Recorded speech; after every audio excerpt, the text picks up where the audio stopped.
Prince Harry has always been a figure who attracts headlines wherever he goes. From his days as a royal in the British monarchy to his life after stepping away from royal duties, his public appearances are never without drama or controversy. But nothing could have prepared audiences for what happened during his live interview with British talk show host Jonathan Ross in 2025. What began as a simple sit-down conversation turned into an explosive argument that shocked viewers, rattled producers, and ended with Harry being removed from the set on live television.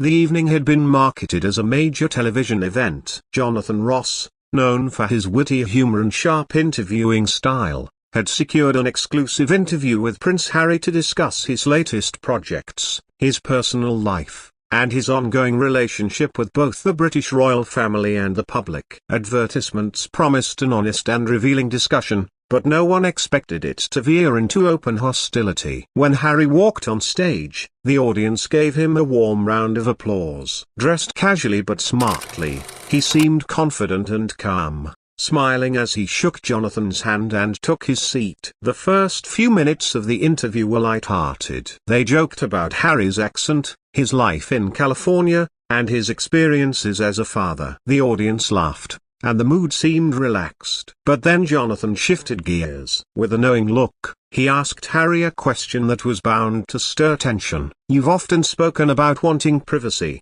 Harry, but at the same time, you've been part of books, documentaries, and interviews that share intimate details of your life and family. Isn't there a contradiction there?" The crowd murmured, sensing the shift. Harry smiled tightly, clearly expecting such a question. He explained that what he and Meghan had wanted was control over their story, not to be hounded daily by paparazzi or tabloids. He said that choosing when and how to speak publicly was different from being chased endlessly. Jonathan listened but pressed harder. "But don't you think people see it as picking and choosing? You criticize the media, but you also use it when it suits you. Isn't that hypocrisy?" Harry's smile faded. He responded firmly, saying that it wasn't hypocrisy, it was survival. He described how damaging the relentless coverage had been to his mental health and how he wanted to protect his children from the same experience. He insisted that speaking on his own terms was not exploitation but empowerment. Jonathan,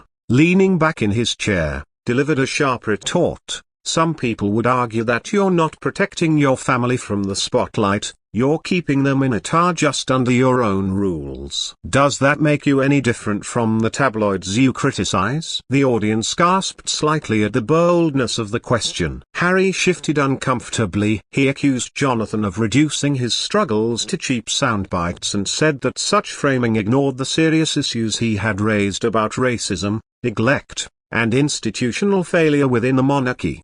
But Jonathan wasn't finished. He asked Harry whether he ever regretted stepping back from his royal duties, whether he wondered if he had damaged the monarchy and disappointed the British public. "You were one of the most popular royals, Harry. People loved you. But now many feel you've turned your back on them. What do you say to that?" Harry's voice grew sharper. He said he had not turned his back on anyone, that he had made a choice for the well-being of his family, and that loyalty to the institution should never come before loyalty to one's wife and children. He spoke passionately about the need to protect loved ones from harm, even if it meant breaking tradition. Jonathan, with his trademark smirk, replied, "But don't you think you've traded one institution for another? You left the royal family only to sign deals with Netflix and Spotify. People look at you now and say you're still living off fame, just in a different way." This line cut deep. Harry's expression hardened. He leaned forward,